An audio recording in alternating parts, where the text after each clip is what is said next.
아멘. 하나님께 영광의 박수 올려드립니다. 은혜의 찬양 감사합니다. 저희 어머니 연세쯤 되는 우리 권사님들, 그리고 그 이상 되는 언니 되시는 또 권사님들이 간간히 제 앞을 지나갈 때 꼭 하는 말이 있어요. 목사님, 얼굴에 뭐 좀 바르세요.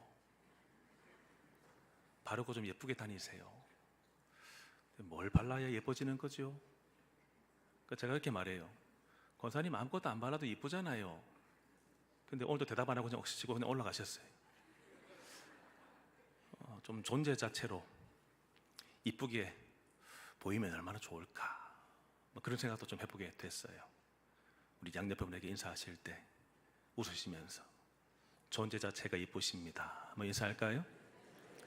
존재 자체가 이쁘십니다. 고개만 까딱하지 마시고 뭔가 조금 인사말을 좀 부탁드리면 좀 하세요. 존재 자체가 이쁘신 성도님인 줄로 믿습니다.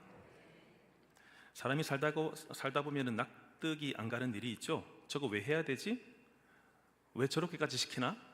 납득이 안 가는 일이 있는데, 시간 지나고 나면은 그래서 이걸 하라고 했구나 라고 깨달아질 때가 있어요. 예를 들어서 생활 습관이 그렇습니다. 어릴 때부터 부모님들이 그냥 계속해서 하시는 잔소리 같은 잔소리가 있어요. 자기 전에 뭐 하고 자라고요? 양치질 해라, 바른 자세로 앉아 있어라, 헤드폰만 들여다보고 앉아 있고 허리를 비스듬하게 구부정하게 하고 있으면 네가 평생 써야 될 몸인데 좀 아껴라, 그런 얘기들을 많이 하고, 또 일찍 자라, 일찍 자라. 학창 시절에는 이게 참 잔소리고 듣기 싫죠. 근데 시간이 지나고 보면은 얼마나 내 치아가 건강이 중요한가, 또 내 척추의 건강이 얼마나 중요한가, 또 수면의 패턴이 나의 건강을 좌우한다라고 하는 것을 이후에 알게 돼요. 직장 생활 하시는 분들도 상사 때문에 이해가 안 될 때가 있습니다. 뭔가 성과물을 가지고 기획서를 가지고 계속해서 가지요, 상사에게. 근데 여러 차례 별 피드백도 안 주고 돌려보냅니다. 다시 만들어서 가면은 또 한번 훑어보더니 또 다시 계속 돌려보내는 거죠. 이 과정 때문에 스트레스 받아가지고 입으로는 A하고 C가 나올 수 있는데, 그래도 꾸준하게 하다 보면은 어느 정도 실력이 쌓이게 되고 또 실수를 줄이게 되는 거죠. 전문가로서의 어떤 자질 또 소양을 갖추게 되는 것 아니겠습니까? 우리가 이해가 안 되는 일이 있어도 시간 지나고 보면은 납득이 될 때가 있어요. 오늘 본문이 그래요. 오늘 본문, 하나님은 아브라함과 언약을 맺으시면서 흔들리지 않고 충실하셨습니다. 그리고 자신의 충실함처럼 아브라함에게도 반응을 요구하셨는데, 이 반응 요구가 곧 할례받으라입니다. 할례받으라. 할례 받는 것을 요구하실 때 납득이 안 됐을 겁니다. 왜 굳이 저렇게까지 해야 되는가? 그거 말고 조금 더 온전해 보이는, 또 고상해 보이는 그런 명령 없나? 저런 것까지도 해야 되는가? 납득이 안 갈 때가 있어요. 근데 오늘 하나님이 쭉 설명을 해 나가셔요. 10절과 11절 보시면 같이 읽겠습니다. 너희 중 남자는 다 할례를 받으라. 이것이 나와 너희와 너희 후손 사이에 지킬 내 언약이니라. 너희는 포피를 베어라. 이것이 나와 너희 사이에 언약의 표징이니라. 아멘. 할례를 가지고 하나님과 이스라엘 사이의 이 관계, 즉 약속한 관계라고 하는 표시를 하시는데, 이게 할례를 행하는 거예요. 할례 행한다라고 하는 것은 남성 생식기에 포피의 끝부분을 잘라내는 의식이지요. 오늘날로 전문적으로 뭐라고 말하죠? 무슨 수술? 포경수술.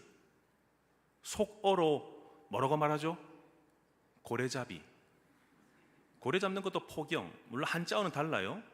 그러나 한글 우리말로는 이 포경 똑같아서 언어 유희로 쓰고 있습니다.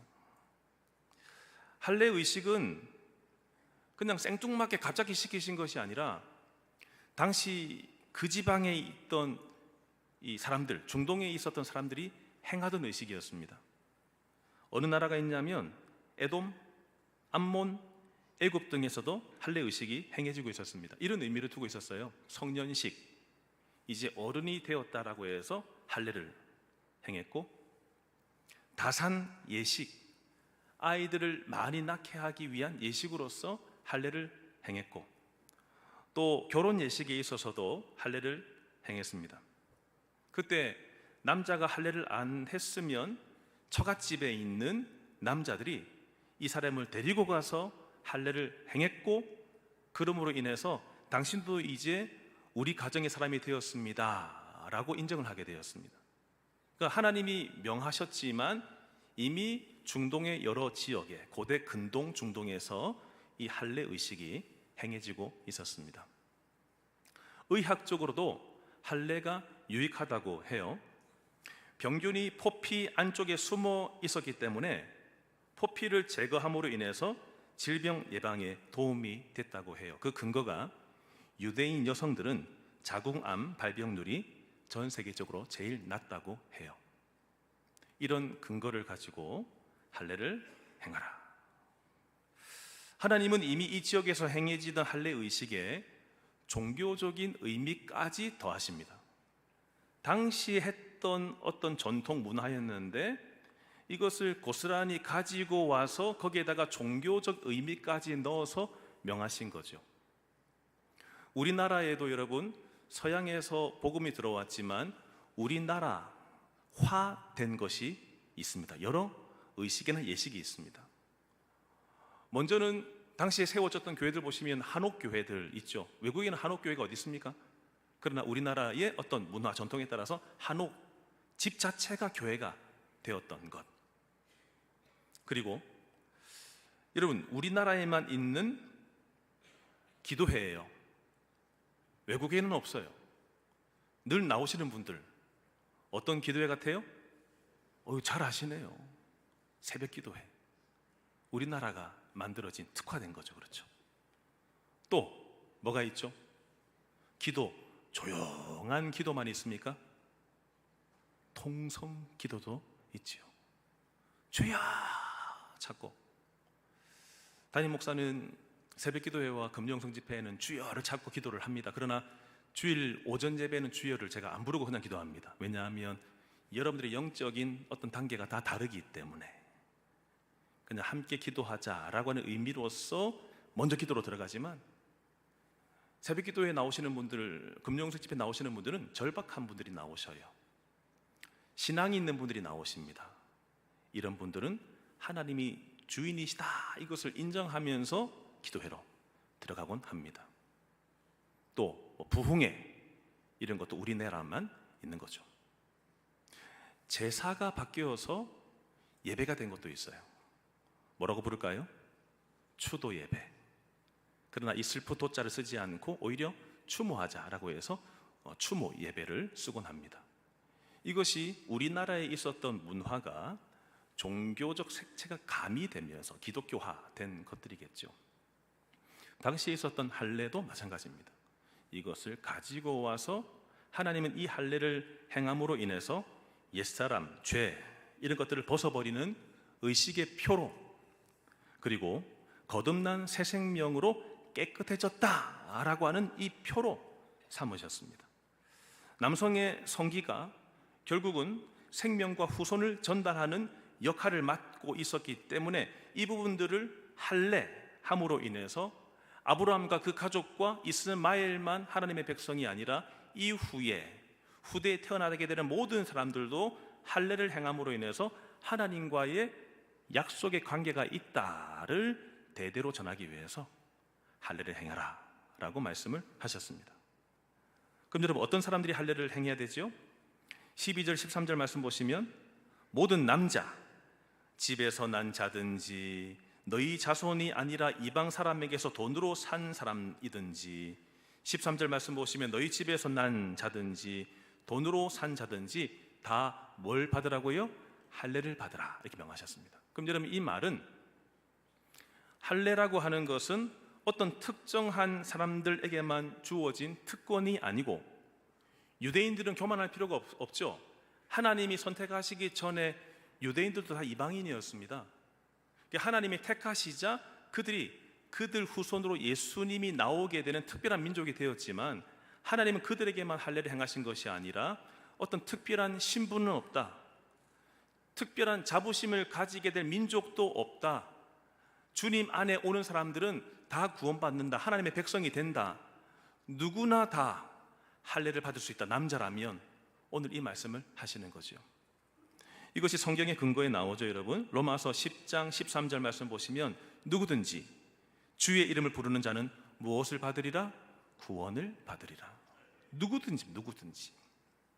사도행전 2장 39절, 이 약속은 너희와 너희 자녀 그리고 하나님이 얼마든지 부르시는 자들에게 하신 것이다 라고 하시면서, 여러분, 언약의 보편성, 우주성, 그냥 우리만 구원받은 것이 아니라 예수 믿으면 구원받는다, 모든 사람들에게 구원의 문을 활짝 열어두게 되신 겁니다. 또한 할례 받을 시기도 정하셨어요. 12절 끝에 말씀 보시면 할례는 언제 행하는 거지요? 난지 8일 만에 할례를 받을 것이다. 아브라함은 99세, 이스마엘은 13세, 나이가 이미 지났죠. 그러나 이 세대는 지금이라도 할례를 행하겠지만, 앞으로 태어나게 될 자손들은 며칠 만에 할례를 행하라고요? 8일 만에. 자, 질문하겠습니다.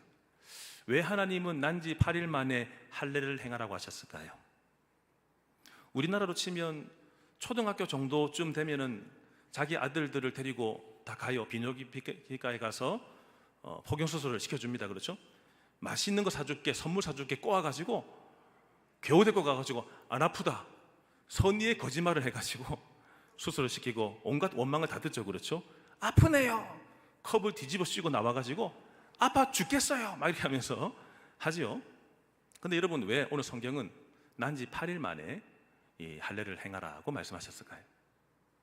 성경에는 안 나오지만 당시 지역적인 어떤 배경들을 고려해 봐야 되겠죠. 먼저는 이렇게 생각해 볼 수 있겠습니다.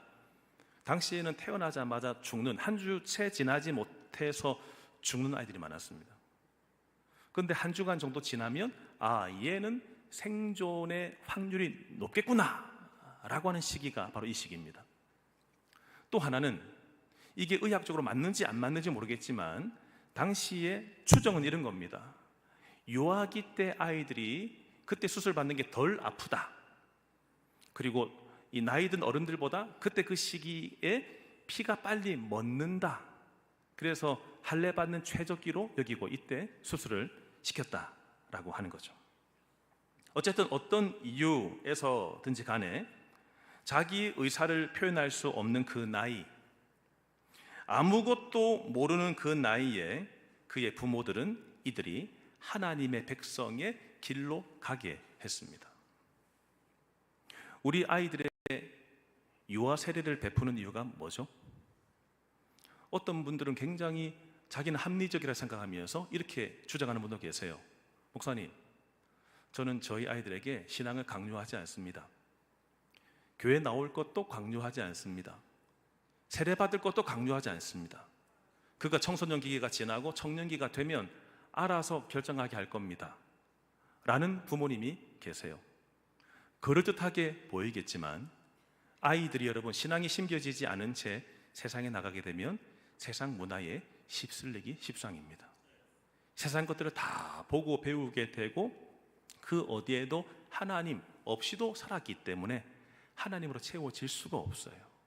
그래서 아이들이 어릴 때 유아 세례를 베풀게 하면서 또 첫돌 예배를 드리게 하면서 이 아이들이 예배자로 살기를 간절히 바라고 기도하게 되는 거죠.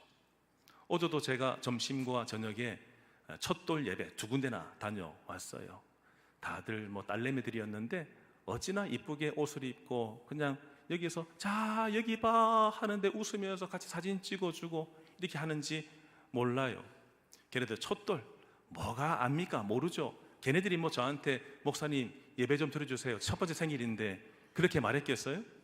제가 잔뜩 그냥 말씀 가지고 전하고 열심히 축복기도 했는데 제 손을 딱 잡더니 목사님 고마워요, 이렇게 살게요, 그렇게 말하는 아이가 있었을까요? 없죠. 그럼 누가 불렀죠? 부모님이. 부모님이 불러서 목사님 예의 좀 드려주세요. 이 아이 좀 축복해 주세요. 부모님이 이 아이들이 하나님께 속한 자, 하나님의 인도하신 가운데 살아가기를 바라며 예배를 부탁하신 거죠. 이게 그겁니다. 난 지 8일 만에. 내 결정이 아닙니다. 내 결정이 아니라 오히려 의사 표현도 못하고 아무것도 모르는 나이지만 부모님이 앞서서 할례를 행하게 함으로 인해서 이 자녀들이 하나님의 길로 가게 하도록 도와주었다라고 하는 것입니다. 13절 말씀 보시면은 할례를 받아야 하리니 이에 내 언약이 너희 살에 있어 라고 되어 있어요. 살이라고 하는 것은 몸, 살을 말하죠. 여기에 흔적을 남기게 되는 건데 이 살에 표를 새김으로 인해서 다음 세대에도 하나님의 약속이 이어질 것이다 라고 하는 표가 되게 하셨다라고 하는 것입니다. 근데 여러분 14절 말씀 보시면 만약에 하나님께서 그의 백성에게 할례를 명하셨지만 14절에 할례를 행하지 않는다면 어떻게 된다고 말씀하시죠? 14절 읽겠습니다. 할례를 받지 아니한 남자 곧 그 포피를 베지 아니한 자는 백성 중에서 끊어지리니 그가 내 언약을 배반하였음이니라. 아멘. 여러분 할례 받으라라고 명하신 이후에 할례 받지 않으면 어떻게 된다고요? 그 포피를 베지 않는 자는 어떻게 된다고요? 백성 중에서 끊어진다. 곧 언약 공동체에서 추방되게 된다. 하나님의 백성으로서의 다스림, 그분에게 오는 모든 유익을 누리지 못하게 된다. 더 나아가서 하나님의 심판의 자리에까지 서게 된다. 하나님과 약속 맺는 것을 이행하지 않으면 이런 결과가 있을 거다라고 말씀하십니다. 하나님은 할례를 통해서 하나님의 백성인지 아닌지 구별짓는 표로 보시겠다는 것입니다. 결론적으로 15절, 16절 같이 읽겠습니다. 하나님이 또 아브라함에게 이르시되 내 아내 사레는 이름을 사레라 하지 말고 사라라 하라. 내가 그에게 복을 주어 그가 내게 아들을 낳아 주게 하며 내가 그에게 복을 주어 그를 여러 민족의 어머니가 되게 하리니 민족의 여러 왕이 그에게서 나리라. 아멘. 사레에서 사라로, 아브람만 아브라함 된 것이 아니라 사레, 공주라고 하는 이 이름의 뜻에서 열국의 어머니라고 하는 사라의 이름까지 얻게 되었습니다. 새로운 이름을 주신다라고 하는 것은 그의 과거가 이제 끊어졌다는 것입니다. 이제 아브라함과 함께 민족의 조상, 믿음의 조상으로서 같이 세워진다라고 하는 그 징표가 되는 것이 이름을 바꾸신 것이고, 이제 복을 주어서 아들은 낳을 거다. 이제 내년 1년만 지나면 아브라함이 100세 될 그때에 이제 이삭을 주겠다라는 약속을 하셨고, 16절 끝에 말씀 보시면 여러 왕들이 나오게 된다. 다윗과 솔로몬과 여러 히스기야와 그렇게 참 존경받는 그런 왕들이 날 뿐 아니라 결국은 누구까지 나게 될까요? 만왕의 왕이신 예수님까지 나오게 되고, 그 예수님을 믿음으로 인해서 구원받는 대열에 선 우리까지 내다보시며 하나님이 아브라함과 언약을 체결하시고 할례를 행해라. 오늘 이렇게 말씀하시며 본문을 마칩니다. 사랑하는 성도 여러분, 오늘 말씀에서 무엇을 깨달으셨습니까? 오늘 말씀에서 주님이 나에게 주시는 명령은 무엇입니까? 9절 말씀에 너는 내 언약을 지키고 내 후손도 대대로 지키라. 10절 상반절에 너희 중 남자는 다 할례를 받으라. 여러분, 할례 받는 것은 하나님의 백성이라고 하는 증거가 됩니다. 그 표시예요. 여러분들 할례 다 받으셨습니까? 여러분도 이 할례 의식을 행했습니까? 그러면 목사님, 남자만 할례를 받는 건가요? 근데 하나님은 이 육신적인 할례를 넘어서서 마음의 할례를 명하시면서 모두가 다 껍데기 신앙이 아니라 알곡의 신앙, 마음의 할례를 받은 자로서까지 확대하여 설명을 하십니다. 이게 신명기 10장 16절이죠. 같이 읽어볼까요? 그러므로 너희는 마음의 할례를 행하고 다시는 목을 곧게 하지 말라. 자, 신명기 구약 성경이죠. 하나님께서 육신적 할례만 말하시지 않고 어디에 할례를 행하라고요? 마음에. 제가 여러분들에게 여러분 할례 행하셨습니까? 라고 할 때 목사님 저 복용 수술했어요, 이게 끝이 아니고 마음의 할례 받으셨는가에 대한 질문이에요. 신명기 30장 6절 말씀 보시면, 자, 같이 읽겠습니다. 내 하나님 여호와께서 내 마음과 내 자손의 마음에 할례를 베푸사. 하나님이 할례 베풀어 주시자 어떻게 살게 됐지요? 너는 마음을 다하며 뜻을 다하여 내 하나님 여호와를 사랑하게 하사라고 되어 있습니다. 하나님을 사랑하는 삶은 뭐에 대한 결과로 사랑하게 되었죠? 마음의 할례를 받은 자가 하나님을 사랑하게 된다. 예레미야서 4장 4절, 유다인과 예루살렘 주민들아, 너희는 스스로 할례를 행하여 너희 마음 가죽을 베고라고 되어 있습니다. 내 마음은 지성과 의지와 감정이 들어가 있는 내 속사람, 내 내면의 사람이지요. 내 이 내면의 사람에게 이 마음 가죽을 베어라 라고 함으로 인해서 내 마음이 이방인으로 남아있지 말고 진짜 하나님 부르심 받은 자로서의 삶을 살라. 오늘 이 명령을 주십니다. 로마서 2장 28절 29절, 무릇 표면적 유대인, 즉 껍데기입니다. 껍데기. 나 세례 받았어, 나 주일 성수해, 나 봉사해. 근데 이것이 표면, 껍데기 드러난 유대인인데요, 이 표면적 유대인이 아니고, 표면적 육신의 할례, 드러난 할례가 진짜 할례가 아니고, 29절 말씀 보시면 이면, 즉 내 속사람, 내 마음, 오직 내 마음의 할례를 받은 사람이 진짜 할례 받은 사람이다. 이 말씀을 하시는 거예요. 목사님, 저 모태신앙이에요. 저 주일학교 출신이에요. 목사님, 저 목회자예요. 나 중직자예요. 그렇게 말하는 표면적 그리스도인이 진짜 그리스도인이 아니고, 내 마음의 할례를 받은 사람, 내 속사람이 할례 받은 사람이 진짜 그리스도인이다. 참 그리스도인이다. 오늘 그 말씀을 하십니다. 골로새서 2장 11절, 또 그 안에서 너희가 손으로 하지 아니한 할례, 내 손으로 한 할례가 아니고요, 내 손으로 하지 않은 할례를 받았는데, 이것이 바로 마음의 할례. 이 마음의 할례는 육의 몸, 죄 짓는 몸, 옛사람을 벗어버리는 것, 이것이 누구의 할례라고요? 그리스도의 할례다. 성도 여러분, 진정한 할례는 마음에 받는 할례입니다. 여러분들에게 다시 질문드리면, 여러분 할례 의식을 행하셨습니까? 내 마음의 할례를 행하셨습니까? 마음의 할례는 겉으로 드러나는 것이 아닙니다. 내 마음이 하나님께 고정되어 있고, 내 마음이 하나님께 다 전부 드리는 내 이 마음, 나는 하나님께 속한 사람이다, 이 의식을 가지고 삶과 태도로 드러내는 삶, 이것이 마음의 할례인 것입니다. 지금 학교 가서 여러분들에게, 우리 꼬마 아이들, 초등학생 아이들에게 누가 포경수술 했는지 안 했는지 찾아보러 가면 찾아볼 수 없어요. 다 옷을 입고 다니니까. 그처럼 여러분들의 신앙이 진짜 마음의 할례를 받았는지 안 받았는지는요, 딴 사람 몰라요. 나 스스로 알아요.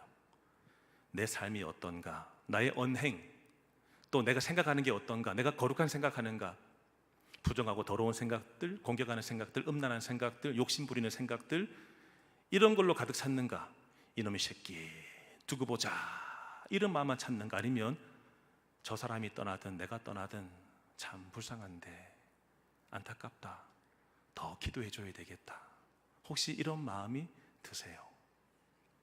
여러분들이 알아요. 여러분들이 마음의 할례를 받았는지 안 받았는지는 여러분들이 알아요. 만약에 여러분들이 선물을 받았는데 겉 포장지만 화려하고 이쁘다, 근데 열어봤더니 내용물이 아무것도 없어요. 아니면 먹다가 남은 거, 상한 거, 이런 것만 들어있어요. 그럼 여러분, 이거 받을 때 여러분 마음이 어떠시겠습니까? 하나님도 마찬가지예요. 하나님은 우리의 신앙이라고는 표면적, 껍데기만 화려한 신앙이 아니고, 진짜 내가 내 속에 선물이 들어있는가, 내 생활과 내 삶이 하나님 보시기에 합당한가, 마음의 할례를 받아서 그분께 드리는 제물이 되는가, 하나님은 이것을 보시는 것입니다. 여러분들 마음의 할례 받으셨어요?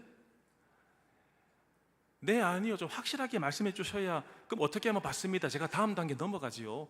가만히 계시면 제가 어떻게 넘어갑니까?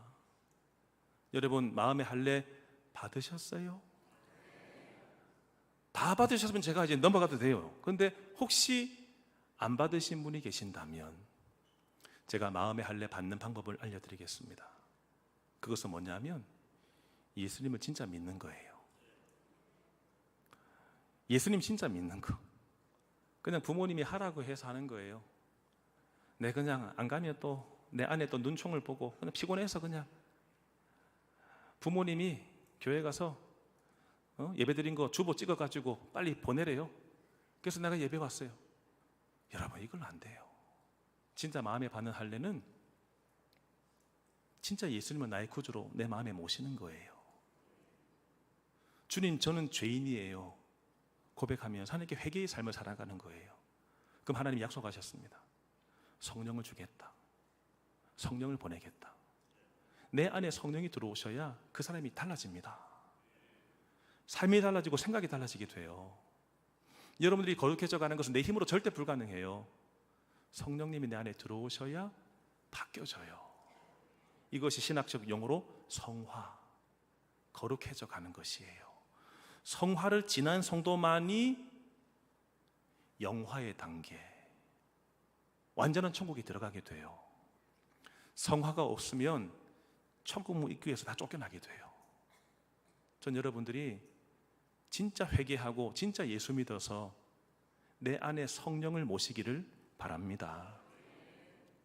하나님의 말씀을 믿으시되 단지 교과서, 역사책에 읽는 걸 읽지 마시고 이 말씀이 생명입니다 라고 하며 순종의 삶을 사시고 때마다 도움이 필요할 때 하나님께 구하세요. 성령 하나님 도와주세요. 내 마음이 왜 이렇게 뭐가 났는지, 왜 이렇게 삐뚤어지는지, 하나님 제가 왜 이렇게 마음이 완악해지는지 성령 하나님 내 안에 임해 주셔서 물로 씻어주시고 불로 태워주시고 거룩하게 온전하게 해주세요. 그 기도 해보세요. 진짜 느껴집니다. 바뀌어지는 거 느껴져요. 성령 하나님 내 안에 들어와 주세요.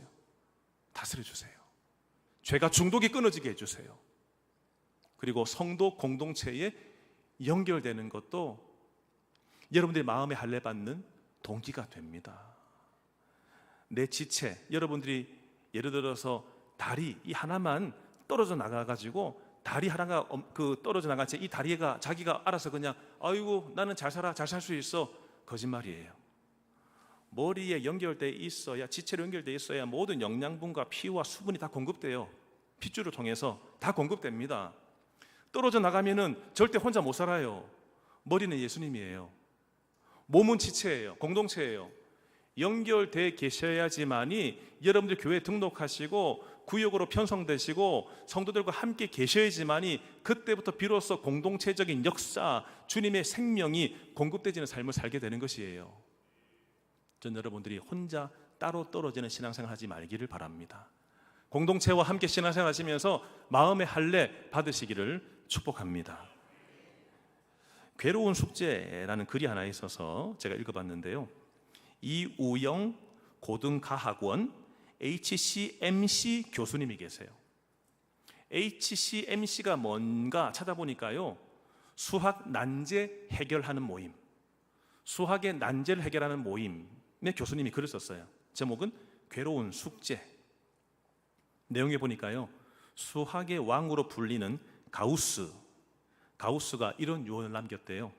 내가 죽으면 묘비에 정 17각형을 새겨주시오. 정 17각형, 정사각형은 알겠는데 각이 17개 들어간, 그래서 제가 AI에게 친절하게 물었어요. 정 17각형을 그려줘 라고 했더니 거의 원에 가까운 17각형을 그려주더라고요. 그러니까 묘비에 이것을 정확하게 계산해서 그 그림을 묘비에 새겨달라라는 부탁을 했다는 것이죠. 야코프 베르누이라고 하는 이 수학자도 이렇게 말했습니다. 내 묘비에 로그 나선을 새겨주시오. 로그 나선은 아주 아름답고 흥미로운 곡선이래요. 기적의 나선이라고 불리는 그 곡선을 그려주시오 라고 한 숙제를 던지고 죽었다는 것이죠. 앞선 고대 그리스 수학자 디오판토스는 이렇게 문제를 써놨어요. 이제 그 묘비는 사라졌는데 뭐라고 돼 있냐면 그의 나이를 알아맞히는 방정식 문제를 써놨어요. 그래서 그 방정식이 어떤 내용이 있냐면, 여러분 그 묘비에 적힌 나이 알아맞추는 수수께끼예요. 한번 계산해 보세요. 수학 잘하시는 분들 한번 계산해 보세요. 어린 시절은 그의 인생에서 6분의 1, 청년기에 12분의 1을 더했다. 결혼 후 7분의 1을 보냈다. 결혼 후 5년 뒤 아들이 태어났지만 아들은 아버지보다 먼저 죽었다. 디오판토스는 죽기 전에 그의 아들의 나이만큼 더 살았다. 이것만 써놨어요. 이거 가지고 자기 나이 알아맞추라 문제를 던지고 죽었다는 것이. 여러분 몇 살쯤 됐을까요? 계산해 보셨어요? 몇 살쯤 됐을까요? 수수께끼를 방정식으로 풀면 대략 84세 정도 추정이 된다고 해요. 그러면서 여러분 이우영 교수님이 이렇게 말했어요. 수학자는 왜 죽어서도 괴로운 숙제를 낼까? 그런데 곰곰이 생각해 보자. 숙제 없는 세상이 어떨지. 늘 신날까? 아니면 좀 무료할까? 미래학자들은 얘기한다. 인류의 종말은 인류가 무료해져 정신이 무기력해질 때 인류의 종말이 찾아온다고. 그러니 인생의 괴로운 숙제 또한 우리를 지탱해주는 버팀목이 아니겠는가. 하나님은 우리에게 납득 안 가는 숙제를 내셨습니다. 그 숙제를 하게 하셨죠. 뭘 행하라고요? 할례를 행하라. 할례는 하나님과 백성이라고 하는 표시가 된다. 할례를 행하라. 그런데 여러분 육체의 할례가 아닌 어디에 할례를 행하라고요? 마음의 할례를 행하라는 숙제를 주셨습니다. 이 숙제를 바빠도 이 숙제하라고, 번잡하고 분주해도 이 숙제하라고, 염려, 고민거리가 많다 할지라도 이 숙제하면서 마음의 할례 받은 자로서 살라고, 주님 앞에 설 때까지 이 숙제하라고 우리에게 마음의 할례를 명하신 거죠. 오늘 저와 함께 이 마음의 할례를 받음으로 인해서 형식적인 껍데기 예배자에서 진짜 하나님께 예배드리는 예배자, 마음의 할례를 받음으로 인해서 자기 중심이었던 사람이 하나님 중심으로 바뀌는 사람, 마음의 할례를 받음으로 인해서 미움과 완고함만 가지고 있었는데 용서와 순종의 삶을 살아가는, 마음의 할례를 통해서 율법의 문자 정도로 읽었던 성경이 성령님의 인도하심이 있구나를 믿고 순종하고 따라가는 마음의 할례 받은 자로서 하나님의 진짜 참 백성, 그분의 소유로 살아가시기를 축복합니다. 오늘 말씀 생각하시며 찬양하실 때 보소서 주님, 나의 마음은 선한 것 하나 없습니다. 함께 고백 찬양하겠습니다.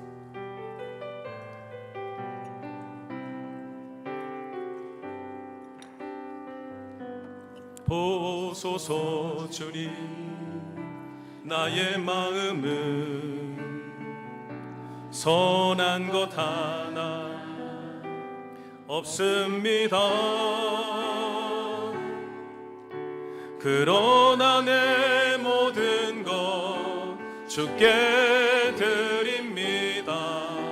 사랑으로 안으시고 날 새롭게 다시 고백합시다. 보소서 주님, 보소서 주님, 나의 마음을 선한 것 하나 없습니다.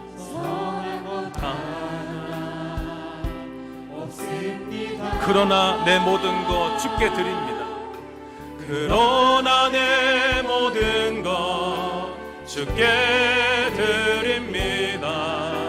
사랑으로 안으시고 날 새롭게 하소서. 주님 마음 내게, 주님 마음 내게 주소서. 내 아버지 주님 마음 내게 주소서. 나를 향하신 주님의 뜻이 이루어지도록 주님만 내게 주소서. 보소서 주님, 보소서 주님, 나의 마음을 선한 것 하나 없습니다. 그러나 내 모든 것 주께 드립니다. 사랑으로 안으시고 날 새롭게 하소서. 주님 마음 내게 주소서. 내 아버지 주님 마음 내게 주소서. 나를 향하신 주님의 뜻이 이루어지도록 주님 마음 내게 주소서. 내게 사랑을 가르치소서. 내게 사랑을 가르치소서. 당신의 마음으로 내 마음으로 용서하게 하소서. 주의 성령 내게 채우사 주의 길 가게 하소서. 주님 당신 마음 다 일어나세요. 일어나셔서 주님 마음 내게 주소서. 내 아버지 주님 마음 내게 주소서. 나를 향하신 주님의 뜻이 이루어지도록 주님 마음 내게 주소서. 하나님께서 할례를 행하라고 말씀하셨습니다.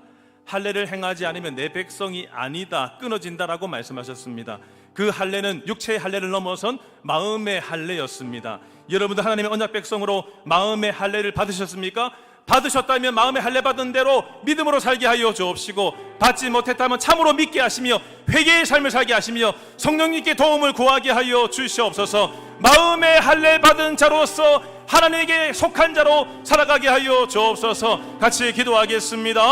하나님 아버지, 오늘 함께 말씀 듣고 나누며 기도합니다. 오늘 하나님은 할례를 명하라고 말씀하셨습니다. 할례를 행하라고 말씀하셨습니다. 할례는 육체에 하는 것을 넘어선 내 마음의 할례를 행하라고 말씀하셨습니다. 주여, 내가 할례 받은 자 맞습니까? 아버지, 내가 하나님께 속한 자 맞습니까? 나의 옛사람이 끊어지고 죄가 끊어지고 새로운 사람으로서 하나님께 속한 자로 살고 있는 것이 맞습니까? 주님, 참으로 예수 믿겠습니다. 참으로 내가 예수 믿겠습니다. 예수님이 나의 구주, 나의 하나님의 주임을 인정합니다. 내 안에 들어오셔서 나를 통치하시고 다스려 주옵소서. 나의 모든 죄와 허물을 주님께 다 고백합니다. 용서하여 주시옵소서. 나의 죄 문제와 나의 이 중독의 문제가 끊어지게 하여 주시옵시고, 진짜 예수 믿고 죄 용서를 구하는 삶을 통해서 성령님 내 안에 들어오셔서 다스려 주옵소서. 성령께서 계심을 인하여 변화되게 하여 주옵소서.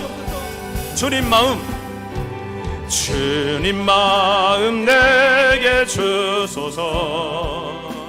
내 아버지 주님 마음 내게 주소서. 나를 향하신 주님의 뜻이 이루어지도록 주님 마음 내게 주소서. 결단하는 마음으로, 조용한 목소리로 주님 마음 내게 주소서. 내 아버지 주님 마음 내게 주소서. 나를 향하신 주님의 뜻이 이루어지도록 주님 마음 내게 주소서. 잠잠히 또 내 마음으로 하나님께 결단하는 기도 드리고 돌아갈 것이에요. 하나님, 오늘 한 주간 동안 마음에 할례 받은 자로 살겠습니다. 죄와 유혹을 끊어내겠습니다. 부정한 삶으로 가지 않겠습니다. 하나님께 속한 자로 살겠습니다. 그러기 위해서 내일 출근해서 내일 학교 가서 이렇게 살겠습니다. 내 삶에서 이렇게 살겠습니다. 결단하는 잠잠히 마음으로 결단하는 기도 하나님께 올려드리겠습니다.